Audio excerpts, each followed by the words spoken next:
अंदर मुझे जो एक चीज़ Hyundai की पसंद नहीं आई, वो अननेसेसरी चीज़ें आपको ना सेल करने की कोशिश करते हैं। जैसे कि मैं एक बार फ़ोन में देख के आपको बताता हूँ। मुझे एक इन्होंने सिंथेटिक इंजन ऑयल बोला 3600 का, बट मैंने पता करा कंपनी की तरफ से कोई मैंडेटरी नहीं है। उसके बाद एयर फिल्टर क्लीनिंग सिर्फ 1100 रुपये, मतलब एयर फिल्टर की क्लीनिंग का 1100 रुपये देना, नहीं आ था 1200 हाँ, तो वो बहुत इलॉजिक। तो hey guys, welcome back to another video. आज का वीडियो, अगर आप i20 मैग्ना परचेज़ करने वाले हैं तो थोड़ा सा रुक जाना, इस वीडियो को पूरा देखना। मैं आज आपकी सारी क्वेरीज इसके अंदर रिजॉल्व कर दूंगा, क्योंकि आज इस गाड़ी का ओनरशिप रिव्यू इसके खुद ओनर से मैं आपको दिलवाऊंगा, जो है हिमांशु, मेरा छोटा भाई। ये मेरी मासी का बेटा है और मेरा बहुत सबसे वन ऑफ द क्लोजेस्ट भाई है मेरा ये। और ये आपको आज बताएगा इस गाड़ी को इसने कब लिया, क्या इसका एक्सपीरियंस रहा है, और बाकी सब चीज़ें, इसके प्रोज कॉन्स, माइलेज, सब कुछ आज आपको इस वीडियो के अंदर हम क्लियर कर देंगे। हिमांशु, तूने ये गाड़ी कब ली थी, कितनी चला दी, एक बार बता, और ये कौन सा मॉडल है गाड़ी का exactly? First of all thanks for inviting me. ये गाड़ी मैंने लास्ट ईयर मार्च एंड में ली थी, और ये मैनुअल मैग्ना मॉडल है, टॉप से एक नीचे वाला मॉडल है, पेट्रोल मॉडल है। और मैंने ये मेरा बेसिकली यूजेज ये रहता है कि मैं फैमिली के लिए कार ली थी। हाँ। साथ ही साथ वाइफ का एक छोटा सा बिजनेस है, तो उसमें थोड़ा सा अगर हम थोड़ा सा सामान डाल के डिलीवर करना हो या कुछ करना हो, तो उस पर्पज़ के लिए मैंने बेसिकली ली थी। एंड प्रॉपर फैमिली कार का पर्पज़ था, एंड यही रीज़न है कि इस कार को मैंने गाड़ी छोटी इसलिए थी कि मार्केट्स वगैरह में जाने में, मार्केट्स वगैरह जाना इजी रहता है, क्योंकि जो ओल्ड दिल्ली की मार्केट है वहाँ पे कम्यूट करना एक बहुत बड़ा प्रॉब्लम है। एंड एट टाइम्स ऐसा होता है कि आपको वहाँ लगेज कैरी करने के लिए भी कोई नहीं मिलता है, तो वहाँ से माल लाना ले जाना, प्लस जो हम सेल आउट करते हैं वो भी ऐसी ही मार्केट्स में जा के कभी कभी करना पड़ता है। एंड कभी कभी आपको पोर्टर नहीं मिलता, कुछ नहीं मिलता, तो उस चीज़ के लिए काफ़ी हेल्पफुल है। साथ ही साथ फैमिली का पर्पस ये रहता है कि पेरेंट्स के साथ कभी कहीं जाना पड़ जाए, कभी कोई इमरजेंसी हो, कुछ हो, तो उस रीज़न से बेसिकली। तो गाड़ी हमने कितने की ली थी उस टाइम पे? ये कार उस टाइम मुझे ऑन रोड पड़ी थी 8,35,000 की। तो हिमांशु, तूने मैग्ना ही क्यों ली? तूने स्पोर्ट्स और एस्टा क्यों नहीं ली उस टाइम पे? बेसिकली मेरा जो पर्पस था वो मैग्ना से फुलफिल हो रहा है। एक दो फीचर्स बेसिकली कम आते हैं, जैसे रियर कैमरा वगैरह नहीं आता है, वो एड ऑन आप इंस्टॉल करा सकते हो। उसके लिए एडिशनल 50-60,000 तक जाना वाज नॉट मतलब राइट चॉइस। और प्लस मेरा बजट भी 825 तक था कि 8.25 तक मेरे को मिल जाए, तो 835 का मुझे अच्छा मिल गया, और 5-7 हज़ार में कैमरा इंस्टॉल हो जाता है। ऐसी कोई बड़ी चीज़ डिस्काउंट भी मिल गया था मेरे ख्याल में ना? हाँ, मुझे थोड़ा डिस्काउंट भी मिल गया, बिकॉज ईयर एंड का थोड़ा था, तो मार्च में अगर आप लेते हो तो थोड़ा सा वैसे भी उनको सेल आउट करना होता है, तो कहीं ना कहीं वो डिस्काउंट आपको दे देते हैं। तो ये भी एक रीज़न था। तो मुझे ऐसा लगा कि वैल्यू फॉर मनी के हिसाब से अगर मैं जाऊँ तो हर नेसेसरी चीज़ मुझे इसमें मिल रही है। और Hyundai क्यों ली? जैसे टाटा की और गाड़ियाँ भी आती हैं, अल्ट्रॉज आती है, पंच आती है, टिगोर आती है, ये सब चीज़ें भी इस सेगमेंट में आती हैं। टाटा क्यों नहीं चूज़ करा? ऑनेस्टली मैं सोच रहा था टाटा के लिए, बट रिसेंटली जब मैं लेने गया उससे कुछ दिन पहले ही मेरे फ्रेंड्स का भी कुछ कार्स में इशू आने लग गए थे। मैंने महिंद्रा भी सोची थी कि कुछ अगर उस रेंज में दिखती हो, XUV, हाँ वैसा भी ऑप्शन सोचा था। बट उस टाइम पे मैंने रिव्यूज़ जो रिसेंटली सुने थे, तो मुझे थोड़ा कॉन्फिडेंस का डाउट हुआ। नो डाउट टाटा बहुत स्ट्रॉन्ग मैन्युफैक्चरिंग कर रहा है आजकल कार्स के एंड ऑल, बट मुझे थोड़ा पीस ऑफ माइंड चाहिए था कि after sale service now, because ये गाड़ी मैं अकेला नहीं चलाता, मेरी वाइफ भी ड्राइव करती है, तो इन केस कभी ऐसा हो कि उनको कहीं जाना हो या कुछ ऐसा हो, तो लास्ट मोमेंट कोई ब्रेक डाउन या कुछ ऐसा होगा, तो that would be an issue. तो उस चीज़ से मैंने बचने के लिए, उस हैसल से बचने के लिए मैंने सोचा कि ठीक है, इंडियन मैन्युफैक्चरर्स को दोबारा चांस दे देंगे, इस बार थोड़ा सा रिलायबल उस पर जाएं, बिकॉज फैमिली की फर्स्ट कार है, तो थोड़ा रिलायबिलिटी पे फोकस करना था। नहीं, ज़रूरी है भाई। Hyundai और Kia वैसे भी धोखा नहीं देती जल्दी करके। तो आशु, हम इसमें फ्रंट में आ जाते हैं भाई गाड़ी के अंदर।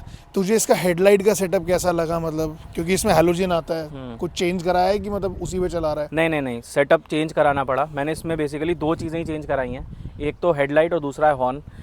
हैलोजन सेटअप था, और रात को थोड़ा सा दिक्कत हो रही थी, बिकॉज स्टार्टिंग में इतना मुझे नहीं समझ आया, बट जब जैसे जैसे ठंड आने लगी, हल्का हल्का फॉग आने लगा, तो तब दिक्कत बढ़ने लग गई इसकी। तो मेरे को तब समझ आया कि थोड़ा लाइट सेटअप कम है, तो मैंने इसमें LED सेटअप लगवाया। साथ ही साथ इसमें सिंगल हॉर्न आता है। अच्छा, वो एक चीज़ है, बिकॉज इंडिया में थोड़ा ये रहता है कि हॉर्न आपको थोड़ा सा ठीक रखना पड़ता है, लोग हटते नहीं भाई, तो वो एक प्रॉब्लम है। तो इसमें डबल हॉर्न सेटअप मैंने रिसेंटली इंस्टॉल कराया था, बिकॉज कहीं ना कहीं मुझे फील हुआ कि हॉर्न का जो थ्रो है वो कम है। तो लाइट्स की जो कमी थी गाड़ी के अंदर, को तब फील नहीं हुआ कि क्या पता मैं स्पोर्ट्स लेता, उसमें शायद LED सेटअप था? नहीं, मेरे एक्चुअली मैंने पता करा था, मैंने शोरूम पे भी बात करी थी सब कुछ, तो सारा सेटअप सेम ही है। तो ऐसा मुझे कुछ फील नहीं हुआ कि मैंने कुछ मिस आउट कर दिया। कंपनी की लाइट्स का भी नहीं, तो नहीं, अच्छा नहीं है, चाहे same ऊपर के है। मॉडल में हाँ, भी चल हाँ, जाओ, है ना। ये एक इशू है इसके साथ जो मैंने पर्सनली फील करा है, जो मतलब एक्सटीरियर बॉडी के अंदर ये एक चीज़ है जो मुझे फील हुई कि हाँ ये थोड़ा सा कंपनी ने थोड़ा इस पे शायद कॉम्प्रोमाइज़ कर दिया है। और इधर आ जाते हैं, जैसे टायर की साइड पे आते हैं। टायर तो अच्छा ब्रिजस्टोन का टायर है इसके अंदर भाई। हाँ, इसमें ब्रिजस्टोन के टायर ब्रिजस्टोन का तो टायर अच्छा, नो डाउट। तो टायर के इसमें अंदर अलॉय व्हील्स नहीं है, खैर टॉप मॉडल में अवेलेबल होते हैं, इसमें अलॉय व्हील्स पर रेट का वेरिएंस भी 1.5-2 लाख रुपए लग जाता है उस, मतलब 40,000 में तो अलॉय आ जाता है। हाँ, बट टू बी ऑनेस्ट मैं बहुत बड़ा कोई कार एंथुसियास्ट नहीं हूँ। मैं जिसे कहते हैं ना पर्पस फॉर ड्रिवन वाला कॉन्सेप्ट है मेरा, तो मुझे इतना मैटर नहीं करता। तो और वैसे व्हील कैप भी मुझे बड़ा स्टाइलिश सा लग रहा है हाँ, इसका, तो वो अच्छा ही ये लग रहा है मैंने भी मेरे को। पहली बार देखा था, ये वाला जो हाँ, व्हील कैप डिजाइन वाला है, ये है। यूजुअली कार कंपनीज प्रोवाइड इस तरीके से नहीं करती हैं, बड़ा alloys ही बेसिक सा आते हैं। होता है, उसका हाँ, जो तो वो cover बेसिक होता है। रहता है, तो मुझे ये देख के अच्छा लगा, स्पोर्टी लुक लगा, तो मैंने कहा ठीक है चलने दो, क्या जा रहा है इसका। तो और इसके अंदर जो ORVM है ऑटो फोल्डिंग है, कैसे है मतलब? नहीं, ORVM जो है अपना Manual है। मैनुअल है, हम हाथ से ही इसको कर सकते हैं। ये एक चीज़ है जो कंपनी लगती दे होगी सकती तेरे थी, बट नेवरदलेस मुझे कभी इसका प्रॉब्लम नहीं लगा कि प्रॉब्लम कुछ हुआ इसका। तो आशु इसका ग्राउंड, आशु, मैं इसको आशु बोलता हूँ, इसका नाम हिमांशु, मैं आशु ही बोल देता हूँ। इसका ग्राउंड क्लियरेंस तेरे को ठीक लग रहा है कि मतलब कहीं छूती होती तो नहीं है गाड़ी ऐसे जनरली? ग्राउंड क्लियरेंस का ऐसा है कि 99% इशू नहीं आता है, 1% वहाँ इशू आता है। जैसे आप रोड पे जा रहे हो, सडनली आपके आगे गड्ढा है बट आगे कार है या ट्रक है, आपको दिख ही नहीं रहा, सडनली कुछ आ गया, तो उस टाइम पे होता है। बट एक आध बार मेरे साथ हुआ है कि आगे से थोड़ी छुई है, मतलब इस साइड से छूती है हाँ गाड़ी? इस साइड से थोड़ा सा रहता है, पीछे से थोड़ा ग्राउंड क्लियरेंस सही है तो पीछे की दिक्कत कभी नहीं, इस साइड से थोड़ा रहता है। एक आध बार ही हुआ है मेरे साथ, ज़्यादा नहीं हुआ है। पर ये कि ग्राउंड क्लियरेंस का काम है तो ड्राइव वैसी इसकी अच्छी हो जाती होगी। हाँ, ड्राइव अच्छी है, मतलब एकदम चिपक के चिपक के चलते हैं, हाँ हाँ, चलने वाला ये तो है कॉन्सेप्ट है। गाड़ी का, हाँ, है ना? ये इशू मुझे कभी फेस नहीं हुआ है इसके साथ। बूट स्पेस अच्छा है, बाकी सब अच्छा है, कोई दिक्कत नहीं होती। चल अब मैं तुझे अंदर से मुझे बता गाड़ी में तेरी क्या क्या आता है। अच्छा वाह, ये सही तो हॉर्न बजता है इसके अंदर। अच्छा वो ओह, फुल कंफर्ट के लिए भाई ने सीटें में वो लगा रखे हैं, एक्स्ट्रा कुशनिंग करा ली बाहर से। तो हम लोग अब गाड़ी के अंदर आ चुके हैं। अब आशु तू मुझे बता, गाड़ी के फिट एंड फिनिश तुझे कैसा लगा? मतलब तुमने जब गाड़ी ली तो क्या एक्सपेक्ट करा था और वैसा था कि नहीं था? फिट एंड फिनिश बहुत अच्छा है ऑनेस्टली। मैंने महिंद्रा की कार्स में जैसे देखा है कि कहीं ना कहीं फिनिशिंग का बहुत ज़्यादा इशू रहता है, वो इसमें मतलब एक जगह भी मुझे नहीं मिला है फिनिशिंग का इशू। ये थोड़ा हार्ड प्लास्टिक है इसका, तो इसका कोई इशू नहीं है सच। बट मैं वही बता रहा हूँ कि मैं उतना एंथुजियास्टिक नहीं हूँ, तो जैसे लोगों को प्रेफर होता है कि भाई इसकी जगह कुछ और मिल जाता तो, बट मुझे कोई ऐसा इशू नहीं लगता। और टच स्क्रीन बहुत स्मूथ है, बहुत अच्छा है। साउंड वाउंड सब अच्छा है? साउंड इसमें आगे 2 स्पीकर आते हैं बट पीछे स्पीकर अवेलेबल नहीं है, तो इफ़ एनीवन वांट्स उसको इंस्टॉल करा सकता है। बट प्रॉब्लम ये है कि मेरे पेरेंट्स को थोड़ा लाउड म्यूजिक भी पसंद नहीं है, तो मेरे लिए तो सफिशिएंट है ये। मुझे कभी इससे कोई ऐसा नहीं लगा कि म्यूजिक की कमी है, जितना ये है ये सफिशिएंट है। और दिल्ली के अंदर मार्च की गर्मी के हिसाब से एसी कैसा है? एसी बहुत अच्छा है, एसी का कभी फटाफट कूलिंग कर देता हाँ है। हाँ हाँ, एसी की कूलिंग बहुत लाजवाब है। मतलब आपको हार्डली 2 मिनट की ज़रूरत होती है कि आप उसको चला लो।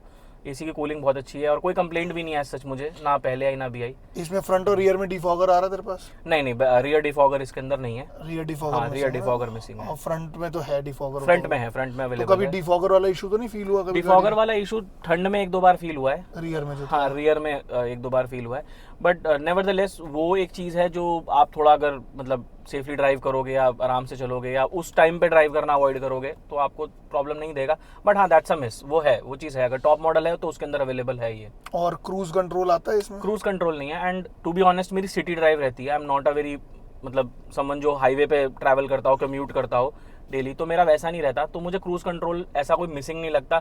May be in the future अगर मैं ज़्यादा कम्यूट करूँ टुवर्ड्स हाईवेज तो मुझे लगे, बट गाड़ी इतनी स्मूथ चलती है कि क्रूज कंट्रोल मिस भी नहीं होता। एक आध बार ही है जो मैं कभी हाईवे पे गया हूँ, तो मुझे ऐसी कोई ज़रूरत लगती नहीं। सिटी ड्राइविंग के लिए इट्स मतलब वन ऑफ द फाइनेस्ट। जैसे मुझे यहाँ गूगल मैप दिख रहा है, तो ये वायरलेसली चल रहा है कि वायर वाला है? ये वायरलेसली है, ये तो बस मैंने चार्जिंग के लिए लगा रखा है। ये प्रॉपर वायरलेस है, प्रॉपर वायरलेस मतलब wireless Apple CarPlay Android auto पूरा एवरीथिंग यस यस। और ये डिजिटल इंस्ट्रूमेंट क्लस्टर आ जाता है इसके अंदर? हाँ, इसका इंस्ट्रूमेंट क्लस्टर डिजिटल है। 220 की स्पीड है भाई? हाँ, 220 की स्पीड। तूने कितनी भगाई है ये मैंने वही बोला, मैं बहुत ज़्यादा नहीं भगाता हूँ, बट मैक्सिमम मैंने 120-130 तक टच करा, दैट्स इट। मतलब हाईवेज वगैरह पे? हाँ, वही इससे ज़्यादा नहीं। नहीं फिर तो ठीक है भाई, अपनी सेफ्टी अपने हाथ में होती है भाई। हाँ, और 6 एयर बैग इसके अंदर मिलते ही हैं। अच्छा, स्टैंडर्ड है 6 एयर बैग? हाँ, 6 एयर बैग इसमें स्टैंडर्ड है। जो एक चीज़ मुझे ऐसी लगी कि ठीक है, बिल्ड क्वालिटी बहुत मैटर करती है, I totally understand that, but 6 air bag भी अगर मुझे इस प्राइस रेंज में मिल रहा है तो that's a very good. Build quality खराब नहीं है भाई? बिल्ड क्वालिटी खराब नहीं है, ये बात सच है। ऐसा नहीं कि 0 स्टार है। हाँ, स्कॉर्पियो क्लासिक हमारी जो आती है महिंद्रा की, वो 0 स्टार सेफ्टी रेटिंग वाली गाड़ी है, और उसकी बिल्ड क्वालिटी अच्छी है, ऐसे कोई वो भी खराब गाड़ी नहीं है बिल्ड में। राइट। तो हर बार एग्जाम पास करना बिल्ड क्वालिटी वाला वो जरूरी नहीं है। करेक्ट। कि टाटा की गाड़ियाँ एग्जाम हर बार पास कर जाती हैं, बट फॉल्ट आ जाएगा तो फिर क्या करोगे, महिंद्रा में फॉल्ट आ जाए क्या करोगे, वो चीज़ तो है भाई। वो बात है। इसमें स्टोरेज तो ठीक लग रही है मुझे गाड़ी में, तो बहुत है जाता है मेरा यहाँ पर। और डोर पॉकेट्स भी बहुत बड़ी हैं इसकी। मैं आपको डोर पॉकेट्स दिखाता हूँ इसकी, ये देखो, इसमें से पानी की बॉटल्स डाल रखी हैं, दोनों साइड है, पीछे भी हैं सब डोर पॉकेट्स वगैरह, और सीट्स भी बहुत कंफर्टेबल हैं गाड़ी की, तो मैं अपने एक्सपीरियंस से बता सकता हूँ। मैं भी फर्स्ट टाइम आर्मरेस्ट में भी इसके स्टोरेज आता है। अच्छा, आर्मरेस्ट में भी सफिशिएंट स्टोरेज है इसका। हाँ हाँ। अच्छा, यहाँ 2 कप होल्डर्स आ जाते हैं हमारे पास, और मैनुअल गियर बॉक्स है ये, 5+ रिवर्स है, और ये हैंड ब्रेक हो गई हमारी। ये वायरलेस चार्जर है क्या ये? नहीं, यहाँ पे वायरलेस चार्जर अवेलेबल नहीं है, किसी भी मॉडल में नहीं आएगा। अच्छा, और चार्जिंग के लिए ये C टाइप, ये A टाइप, और ये वोल्ट वाला 15 वोल्ट वाला जो होता है, ये 12 वोल्ट का है। अच्छा 12 वोल्ट वाला है। और पीछे भी चार्जिंग के ऑप्शंस अवेलेबल हैं। हाँ, अच्छा पीछे एसी भी है। हाँ, नीचे रियर में एसी भी है। तो वही मैं कह रहा था, इस प्राइस पॉइंट के अंदर मुझे जो चाहिए था मुझे सब मिल रहा है। 6 एयर बैग मिल रहे हैं, रियर में एसी मिल गए। पीछे के एसी मैंने चेक करे थे, अमेज भी मैं देखने गया था तो उसमें भी अवेलेबल नहीं थे। तो बहुत सारी चीज़ें जो मुझे इस प्राइस पॉइंट में मिल रही थी, तो मुझे लगा कि ये हाँ वैल्यू फॉर मनी है, इसमें कोई इशू नहीं है। इसमें पीछे 3 लोग बहुत आराम से बैठते हैं। आई एम 5'9" और हाँ, तो ये है कि इसमें 3 लोग 5'9" की हाइट के सफिशिएंटली बैठ जाते हैं। पीछे से दिखा, मैं बैठा हूँ 5'9" के हिसाब से, बिल्कुल परफेक्ट अपनी सिटिंग पोजीशन में बैठा हूँ। लेग स्पेस इसमें सफिशिएंट रहेगा। हेडरूम भी सही है यार, हेडरूम भी देख, हम लोगों की हाइट के साथ बहुत स्पेस है इसमें। Even my friend is 6 feet, तो उसको गाड़ी चलाते हुए कोई प्रॉब्लम नहीं, उसने बस सीट पीछे करा, थोड़ा सा इसको टिल्ट करा एंड सही है। स्टीयरिंग भी टिल्ट और टेलीस्कोपिक मिलता है, तो कोई प्रॉब्लम नहीं है, इजीली ड्राइव कर सकते हो आप। और विंडोज चारों पावर्ड है, पावर विंडो है, चारों पावर विंडो है, कंपनी से प्री इंस्टॉल्ड आती हैं। और जो ये साइड आउटसाइड ORVM जो हैं, ये अंदर से एडजस्ट होते हैं मैनुअली कि इसका कुछ? नहीं, इसके अंदर यहाँ पे अगर आप देखोगे तो यहाँ पर एक ऑप्शन है, ये आपको दिखाना पड़ेगा सर। हाँ मैं दिखाता हूँ। ये यहाँ पर एक ऑप्शन अवेलेबल होता है, इसको अगर मैं इस साइड स्लाइड करता हूँ, उसके बाद मैं इसको ईजिली मूव कर सकता हूँ, और इधर से ही इसकी सेटिंग चेंज हो जाएगी। इधर को सेट करूँगा तो उधर वाला मूव होने लग जाता है। ये सेटिंग जो है ये आप मैनुअली कर सकते हो, but if you want to fold it तो वो आपको हाथ से करना पड़ेगा। और अंदर बैठ के बहुत अच्छा सा फील आ रहा है, लिटरली बता रहा हूँ, मतलब बड़ा स्पोर्टी सी प्रीमियम सी गाड़ी लग रही है। इनफैक्ट जो बाहर के ORVMs का डिज़ाइन भी वो भी बड़ा अच्छा लग रहा है, स्पोर्टी सा बिल्कुल। और यहाँ हमारे पास हाँ ये आ गया ना, सनवाइजर आ गया, इसके अंदर मिरर का है इसका फीचर, लाइट नहीं आती, यहाँ पे टिकट होल्डर आता है कि ड्राइवर अपनी शक्ल ना देखे, ड्राइवर सिर्फ गाड़ी चलाने पे फोकस करे। और इसमें सनग्लास होल्डर भी अवेलेबल है। अच्छा यार ये भी सही है। और ये लाइट्स, अच्छा हैलोजन है, इसको मैंने चेंज नहीं करा बिकॉज़ ठीक है, अंदर तो चलता है भाई सब कुछ। और ये रियर ऑटो डिमिंग नहीं है। अच्छा ऑटो डिमिंग नहीं, ये ऑटो डिमिंग नहीं है। सही है। यही जो आपका टॉप मॉडल है और जो एक मीडियम मॉडल है, उसमें डिफरेंस यही कुछ चीज़ों का आ जाता है कि आपको क्रूज कंट्रोल हो गया, IRVM हो गया, और ये सब चीज़ें होंगी। बट मुझे ऐसा पर्सनली फील होता है कि अगर आपका मेरे जैसा पर्पस है तो ये सारी चीज़ें मैनेजेबल है। You can manage it at any point. वो स्क्रीन गार्ड टाइप का आता है, गार्ड से लगा लो आपको, ये फिर ऑटो डिमिंग ही हो जाता है। इसके पीछे लाइट आएगी तो डिम कर देगा उसको। ठीक है, ये मुझे पता नहीं था। रियर में ब्लाइंड्स जो है ये बाहर से लगवाए हैं कि कंपनी? हाँ, ये मैंने बाहर से लगवाए थे, बिकॉज ये एक थोड़ा पेरेंट्स को चाहिए था, तो वो मैंने लगवाए थे। और रियर के अंदर अच्छा आर्मरेस्ट नहीं है, इसके अंदर 2 हेडरेस्ट आते हैं। हाँ, और पीछे बेल्ट है, तीनों के लिए सीट बेल्ट ऑप्शन। अच्छा तीनों के लिए होता है। हाँ। अच्छा तूने अंदर वहाँ दबा रखा है बिकॉज बैठते हैं तो पेरेंट्स को अनकंफर्टेबल लगता है। ठीक है भाई। और बाकी चाइल्ड सीट माउंट भी है यहाँ पे, ISO फिक्स वाला प्रॉपर सब कुछ है इनफैक्ट इसमें यार। अब चलते हैं इसके भाई बूट की साइड पे, देखते हैं डिक्की में कितनी जगह है तेरी गाड़ी में। हम आ गए अब रियर के अंदर। इसके अंदर रियर में मुझे पार्किंग के 2 सेंसर्स मिल जाते हैं, यहाँ पे गाड़ी में 2 दिख रहे हैं। हाँ, और इसका आशु बता भाई बूट स्पेस कितना है, क्या है सफिश? ओ भाई स्पेस तो सच में बहुत ज़्यादा है यार इसमें। 311 लीटर का इसका बूट स्पेस है, और ज़्यादा लग रहा है देखने में। सीट टम्बल डाउन कर दो तो और ज़्यादा हो जाएगा, कोई इशू नहीं है। तो तुम्हारी फैमिली लाइक 4 बंदों के लिए सब मेरे ख्याल में बहुत स्टोरेज है इसमें यार। हाँ, इसमें 3 बड़े सूटकेस इजीली आ जाते हैं आराम से, और एक साइड में छोटा आ जाएगा और 1-2 डफल बैग भी आप रख सकते हो। इतना स्पेस इसमें बहुत इजीली बन जाता है। और सीट पूरी फोल्ड हो जाती है आगे? हाँ, सीट प्रॉपर टम्बल डाउन हो जाती है, कोई इशू नहीं है उसका। और ये मैनुअल है, पर ठीक है, बड़ा स्मूथ है यार। हाँ, इसका काफ़ी स्मूथ फंक्शनिंग है, कोई इशू नहीं है। और इसमें रियर में कैमरा तूने कहाँ लगवाया, दिख नहीं रहा है? इसका रियर कैमरा जो है वो ये लगा हुआ है नंबर प्लेट के ऊपर। अच्छा, तूने कंपनी से लगवाया कि बाहर से लगवाया? नहीं, ये मैंने बाहर से लगवाया था। बाहर से? हाँ, तो फिर तो ठीक है यार, अच्छा। और अच्छी प्लेसमेंट भी अच्छी है। मैंने कंपनी वाले की क्वालिटी देखी थी तो मुझे ऐसा लगा कि शायद उससे बेटर मुझे बाहर मिल जाएगा, एंड वो मिल भी गया मुझे, तो अच्छे प्राइस पे लग गया। मुझे कोई ऐसा मतलब कंपनी से सस्ता ही लगा होगा इनफैक्ट। कंपनी से सस्ता भी लगा और कंपनी से अच्छी क्वालिटी भी लगी, क्योंकि इसमें 180 डिग्री व्यू मिल रहा है मुझे, नॉर्मल में नहीं आता है 180। अच्छा, पूरा? हाँ, पूरा व्यू, मतलब इस एंगल से उस एंगल तक पूरा व्यू मिलता है। पूरा वाइड व्यू नहीं, वो तो सही है यार बिल्कुल। राइट। और ये क्या है, संपर्क वाला क्या लगाया तूने ये? अरे वो लोग आजकल जैसे गाड़ी खड़ी हो तो वो कॉल करने के लिए है, तो अच्छा। ये लगा दिया। नंबर वगैरह दो एक बार रखा था, लेकिन वो कभी गाड़ी ये साफ पेड करे होता नहीं है करी। कैसे, मतलब तूने पेड करके? इसका ऐसा है कि 500 रुपीज़ में आप ये मंगा लो, एक यहाँ लग जाता है, एक आगे लग जाता है, तो कोई भी स्कैन करेगा तो आपका कितने टाइम नंबर तक शेयर नहीं चलेगा होगा ये, उसके मतलब पास। कोई पैकेज है इसका? नहीं, कोई issue वन नहीं, टाइम one time, वाला? one time, नहीं, ये तो सही करा। तो जैसे हम लोग अपने नंबर लगाए तो थोड़ा सेफ्टी इशू तो रहता है नंबर में। और सबसे बड़ी बात है ये मास्क नंबर होता है, जब भी कोई कॉल करेगा आपका नंबर उसके पास नहीं अच्छा, आएगा, कॉल सेंटर वाला हिसाब कॉल हो सेंटर जाएगा। से जाएगा। हाँ। और ये फ्यूल टैंक आ गया यहाँ पे हमारा। फ्यूल टैंक अंदर से ओपन करना अच्छा, पड़ेगा। अंदर से ओपन हाँ, होगा। इसका 37 लीटर का है फ्यूल टैंक अपना। और एक बार फुल कराने पे कितनी चल जाती है भाई ये गाड़ी? सिटी ड्राइविंग में 450 टू 500 के अराउंड इजीली देती है। पेट्रोल में? पेट्रोल में हाँ, डिपेंडिंग ड्राइव आपकी कैसी है। मेरी वाइफ चलाती है तो 8-10 लीटर ज़्यादा ही आ जाता है। क्या बात कर हाँ, रहा है? क्योंकि वो थोड़ा सेफ ड्राइवर है तो अच्छे से चलाती हैं, तो इजीली निकल जाता है। मेरे में थोड़ा सा कम रहता है, बट हाईवे पे 600 तक भी दे देगा, बहुत आराम से मैंने निकाला इसका। मतलब अराउंड 20 के आसपास की एवरेज तो कह रहा है? हाँ हाँ, मतलब मैंने और बहुत एसी सारे के लोग- अंदर कह रहा है तू? या हाँ, एसी के अंदर बता रहा हूँ। मैंने ठंड के अंदर जब चलाया था तो 500 के आसपास दे रहा था, बट सिटी के अंदर? सिटी के अंदर हाँ।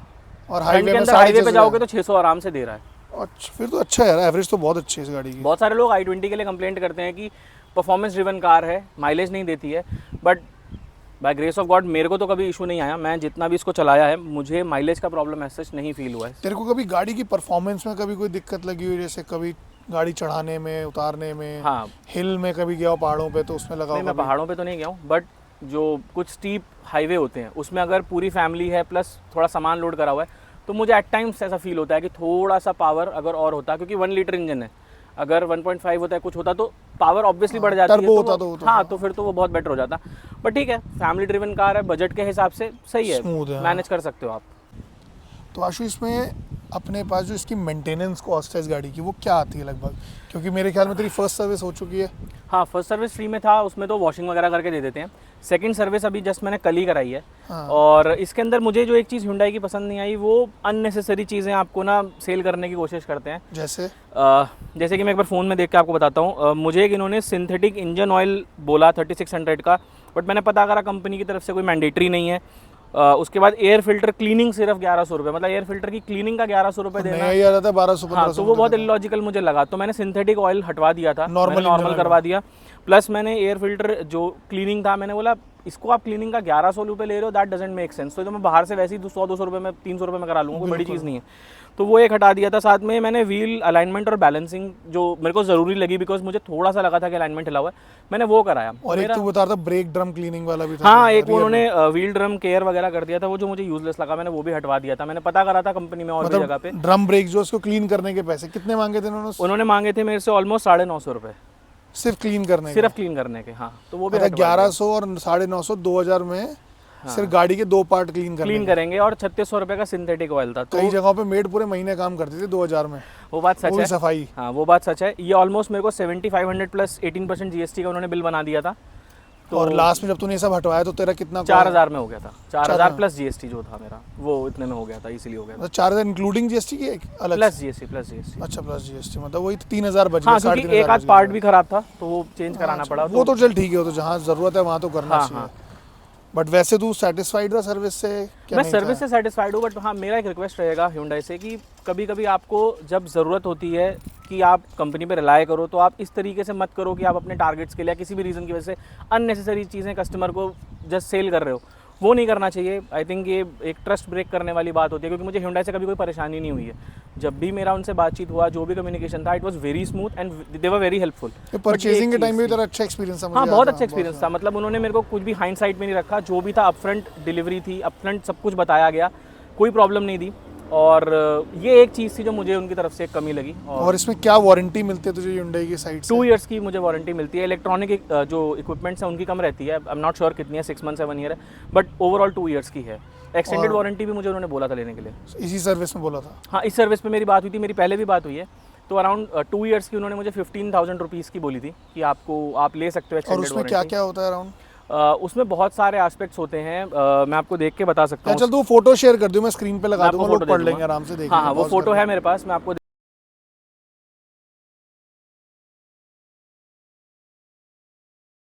दे देता हूँ, आप देख तो लेना। तेरे को screen पर। नीड लगी एक्सटेंडेड वारंटी की कि नहीं लगी? मुझे ऐसा लगता है अगर वो ऑल इंक्लूसिव होती तो that would have been better. Electronics उसमें कवर नहीं हो रहे हैं। अच्छा, जैसे स्क्रीन वगैरह नहीं होगी। हाँ, स्क्रीन वगैरह कुछ कवर नहीं हाँ, है ये उसके अकुल अंदर। के पास भी वरना है ना, उसके में भी स्क्रीन का इशू आ गया था साल हाँ, डेढ़ साल तो में। तो वो मुझे लगता है कि अगर आप 15,000 पे कर रहे हो तो आप पीस ऑफ माइंड चाहते हो, एंड पीस ऑफ माइंड आपको ऐसे नहीं मिलेगा कि some parts are covered some are not covered, तो वो इलॉजिकल है। बट 15,000 का प्राइस मुझे उस एक्सटेंडेड वारंटी के लिए बहुत ज़्यादा लगा। वो कह रहे थे कि अगर आपका 1 ईयर हो जाएगा तो ये 4,000 और इंक्रीज़ हो जाएगी। अच्छा। हाँ, तो वो 19 के अराउंड मुझे कॉस्ट करेगी, बट आई फील लाइक कि वो ज़रूरत नहीं है। मैंने मतलब मुझे अपना हिसाब से ये लगा कि जजमेंट इस चीज़ पे यही है कि नहीं लेना चाहिए, तो मैंने अवॉइड करा इसको लेना।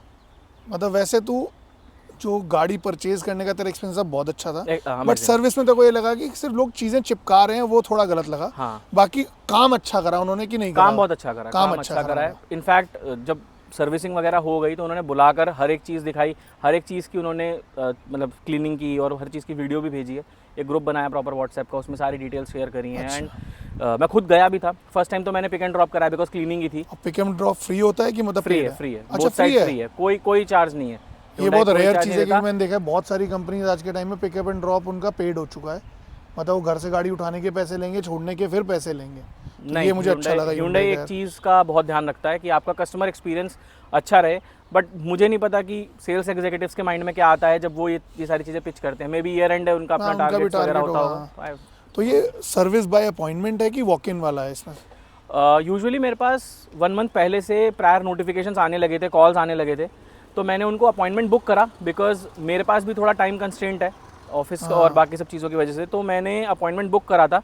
वॉक इन भी मैंने देखा वहाँ हो रहे थे, तो ऐसा नहीं है कि वो वॉक इन मना करते हैं, बट अगर ऐसा हो कि उनके पास क्राउड ज़्यादा आ गया है, एकदम पोटेंशियल इनफ्लो आ गया बहुत सारी कार्स का, तो मे भी दे देना है। बट ऐसा मैंने सुना नहीं है, किसी से भी नहीं सुना। मेरे फ्रेंड्स के पास भी है तो मैंने कभी नहीं सुना।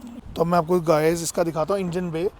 इसका इंजन आता है वही क्या, मतलब मुझे लगा था छोटा इंजन होगा देखने में, बट इंजन इसका काफ़ी बड़ा है और इसमें हाइड्रोलिक स्ट्रट्स नहीं आते। इंजन है अगर अराउंड ये 1.2 लीटर्स का, और गाड़ी प्रोड्यूस करती है अराउंड 82 bhp, जो कि वेट के हिसाब से गाड़ी के अंदर पावर सफिशिएंट है। 115 न्यूटन मीटर्स का टॉर्क है, और गाड़ी के अंदर 5+1 मतलब 5 गियर्स फ्रंट के और एक रिवर्स गियर आता है हमारा। और इसके अंदर आशु तो एक चीज़ मुझे बता, तेरे को सिटी के अंदर ओवरटेकिंग में कोई इशू कभी लगा? नहीं, और हाईवे के अंदर कभी लगा हो कि जैसे फुल कैपेसिटी में लोग बैठे हैं और उस टाइम तो लगा हो कि यार इसको ओवरटेक फटाफट से कर दूं? तो नहीं, मुझे ऐसा कभी नहीं लगा। बट ये भी डिपेंड करता है कि मतलब आप जैसे बता रहे हो कि गाड़ी में और लोग भी बैठे हैं और वो सब, तो उस केस में एट टाइम्स ये है कि आप जब स्ट्रेच पर जा रहे हो, ऊपर हो, तो आप नहीं कर सकते हो। बट नॉर्मल उसमें मुझे कभी ऐसा फील नहीं हुआ कि ये नहीं कर सकते। बहुत ईजी रहता है, और इसके फिफ्थ गियर तक आते आते तो बहुत अच्छी पावर आती है गाड़ी में। मुझे ऐसा कभी फील नहीं हुआ, ना सिटी में ना हाईवे पे। तो तुझे मुझे इंजन वगैरह से कोई शिकायत नहीं, इंजन बहुत लाजवाब है। माइलेज तो तेरे को अच्छी दे ही रहा है, नो डाउट। माइलेज अच्छी दे रहा है, हाँ, माइलेज अच्छी दे रहा है, मुझे कोई प्रॉब्लम नहीं है, इसकी माइलेज अच्छी आ रही है। बाकी तो सही है इसके अंदर। और अंदर इसके अंदर तू मुझे बता रहा था इसमें पुश बटन स्टार्टिंग मिस हो गया है, क्योंकि वो होता थोड़ा और अच्छा लगता है, बट वो है कि नहीं है तो भी सही है, बढ़िया अपना चाबी लगा के बढ़िया स्टार्ट करता है, क्योंकि चाबी वाला जो फील है वो अलग ही होता है हमेशा। ये बात है, वैल्यू फॉर मनी अगर देखोगे तो वही मैं कह रहा हूँ, कुछ चीज़ें ऐसी हैं जिसके बिना आप काम चला लोगे, कुछ भी ऐसा नहीं है जो मतलब आप जो बेसिक चीज़ें हैं वो मिस कर जाओ। ऐड ऑन कुछ हो जाए तो और अच्छा। हाँ ये तो है, ऐड ऑन हो जाए तो नहीं। तो अब आशु तू मुझे फटाफट से हमारे व्यूअर्स के लिए जल्दी से बता दे गाड़ी के प्रोज और गाड़ी के कॉन्स। पहले प्रोज से शुरू करते हैं, फिर कॉन्स पे जाएंगे। गाड़ी की बिल्ड क्वालिटी मुझे पसंद है, गाड़ी का इंजन मुझे बहुत पसंद है, गाड़ी का कंफर्ट, ड्राइव कंफर्ट बहुत लाजवाब है। लॉन्ग रूट्स पर थकान होती है? नहीं होती है। नहीं। मैक्सिमम कितनी चलाई है तूने एक स्ट्रेच में, मतलब कहाँ तक गया दूर? लॉन्ग रूट में बीच में पंजाब वगैरह मेरा थोड़ा सा जाना हुआ था। अच्छा, 250 किलोमीटर्स वन स्ट्रेच पे मैंने चलाई, तभी ब्रेक लिया था, और वो भी फैमिली को ज़रूरत थी। मतलब वैसे टोटल 400-450 किलोमीटर चली होगी जा जाने? हाँ, इजीली, तो उसमें कोई प्रॉब्लम नहीं है। और साथ के साथ ये है कि फैमिली के हिसाब से अगर बोलूँ तो सिटिंग कंफर्ट बहुत अच्छा है सिटिंग फैमिली को। हाँ, क्योंकि पेरेंट्स दोनों सीनियर सिटीजन हैं, उनको ये चीज़ फील होती है कि कहीं ना कहीं जो सीटिंग है, सीट की पोजीशन है, जो सपोर्ट है, वो बहुत अच्छा है, उनको कोई कभी प्रॉब्लम फेस नहीं करनी पड़ती। इस चीज़ में बहुत अच्छा है। बूट स्पेस बहुत लाजवाब है, मैं बूट स्पेस से बहुत खुश हूँ, बिकॉज कहीं ना कहीं मुझे ये चाहिए था वाइफ के बिज़नेस को सपोर्ट करने के लिए भी। बिल्कुल भाई। तो ये एक चीज़ थी जो बहुत मुझे पसंद आई है। साथ के साथ माइलेज जो मुझे बताया। हाँ, माइलेज मतलब मुझे बहुत लोगों ने बोला था कि आप Hyundai ले रहे हो, ये पैसे खर्च होगा, ये होगा, वो होगा, but surprisingly to my estimate ये 18 की एवरेज बहुत इजीली मुझे दे रही है। मतलब खून पे नहीं चल रही है। नहीं नहीं, खून पे नहीं चल रही है। अब अगर आप दिल्ली के पीक जाम दिवाली के टाइम पे फंस जाओगे तो उसमें कोई भी गाड़ी हाँफ जाएगी, उसमें आप तो कुछ नहीं उस कर टाइम पे सकते। कितना देते, बिल्कुल जब बम्पर टू बम्पर ट्रैफिक होता है? बम्पर टू बम्पर ट्रैफिक में भी 12 तक तो आराम से दे रही है मुझे। फिर भी ठीक है, अच्छी है यार। हाँ, तो ये चीज़ है। और कोई प्रो जो तू बताना चाहता हो गाड़ी के अंदर, तेरे को अच्छा लगा हो कुछ हो? प्रोज में यही सब है, मतलब मेरे हिसाब से कि गाड़ी को अगर आप ले रहे हो ड्राइविंग कंफर्ट के लिए तो अच्छा है। अगर आप इसको लेते हो ड्राइविंग प्लेजर के लिए? प्लेजर के लिए, हाँ, तो अच्छा है।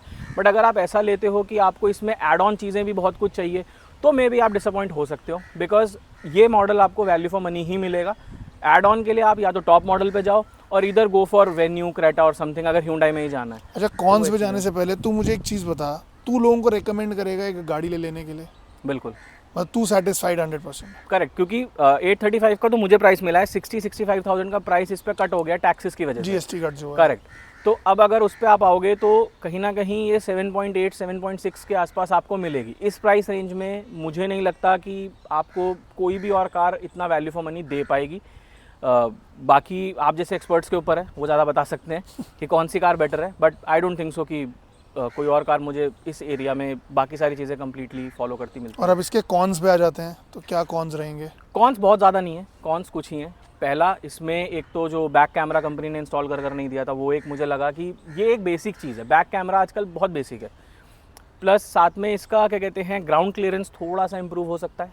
ग्राउंड क्लियरेंस थोड़ा सा कम है आगे की साइड से, मुझे ज़्यादा लगता है, बिकॉज स्पोर्टी लुक बनाया है। हाँ, तो उस मे बी उस रीज़न की वजह से ये हुआ हो।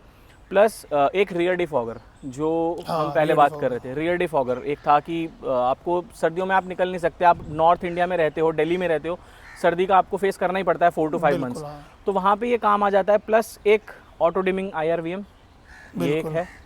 और last but not the least एक पुश स्टार्ट बटन है। और हेडलाइट भी है भाई। हेडलाइट तो खैर मैं क्या ही Cons? बोलूँ, मैं वो कौन से थोड़ा ज़्यादा मानता हूँ, बिकॉज मेरे फादर की स्कूटी की हेडलाइट थोड़ी ज़्यादा बेटर थी क्या जब आई बात हुई कर थी। रहा हाँ, तो ये एक दर्द इसने मुझे काफ़ी दिया है, बट इसको मैंने चेंज करा लिया। तो और इसके फॉग लैम्प्स वगैरह सही हैं? फॉग लैम्प चलते हैं, बट ये एक तरीके से डिस्प्ले ही है। डिस्प्ले ही है, तो इससे नाम ज़्यादा के कुछ है नहीं। मैं सोच रहा हूँ इसको चेंज कराने का, बिकॉज ये जब वही मैंने कहा, सर्दी में जाना हो या हाईवे का रूट हो तो बहुत प्रॉब्लम देते हैं। अदरवाइज सिटी ड्राइव के अंदर कोई प्रॉब्लम नहीं, जो मैंने लाइट्स भी लगाई थी सफिशिएंट, कोई प्रॉब्लम नहीं है सच मुझे। मतलब तू वैसे सेटिस्फाइड है ओवरऑल, पूरा तेरा एक्सपीरियंस अच्छा है? हाँ, मैं ओवरऑल सेटिस्फाइड हूँ। अगर आप मेरे से पूछोगे तो being the first car owner, तो मैं ये कह सकता हूँ कि 8.5 का रेटिंग में 10 में से इजीली दूंगा इसको। और तेरे को एलॉय व्हील्स का कुछ वो नहीं था ना? मुझे कभी भी मतलब वो नहीं था, शौक नहीं था यू नो मी बेटर, मैं कभी भी कार एंथुसियास्ट नहीं रहा हूँ। ये मेरे लिए हमेशा ये एक वाहन है जो मेरे को और मेरी फैमिली को आराम से सुरक्षा लेके कहीं पहुँचा देती है। बिल्कुल। मे बी सेकंड कार उसमें कभी कुछ होगा तो नहीं शौक भाई, पूरे जल्दी कर लेगा लेंगे तू, अलग जल्दी लेगा यार। अलग। बट अभी मुझे ऐसा तूने ड्राइविंग भी इसी पे सीखी है? हाँ, मैंने ड्राइविंग भी इसी पे सीखी है, बहुत मेहनत करी मैंने। तो गाइज, मैंने अब आपको हिमांशु से पूछवा दिया इस गाड़ी के बारे में, सब कुछ उसने बिल्कुल ट्रांसपेरेंसी से बताया है। मेरे हिसाब से भी, क्योंकि मैंने उसे सजेस्ट करा था i20 लेने को, और ये गाड़ी जेन्युइनली बहुत अच्छी है, मैंने भी खुद भी चलाई है, तो गाड़ी में कोई कमी नहीं है। तो मैं भी सबको रेकमेंड करूँगा आप Hyundai को चूज़ करो और इस गाड़ी को लो। और अगर आपको हमारा वीडियो अच्छा लगा, इन्फॉर्मेटिव लगा, तो प्लीज़ वीडियो को लाइक करना, चैनल को सब्सक्राइब करना और अपने नियर एंड डियर वंस के साथ शेयर करना जो i20 प्लान कर रहे हैं बाय करने के लिए। चलिए, थैंक यू।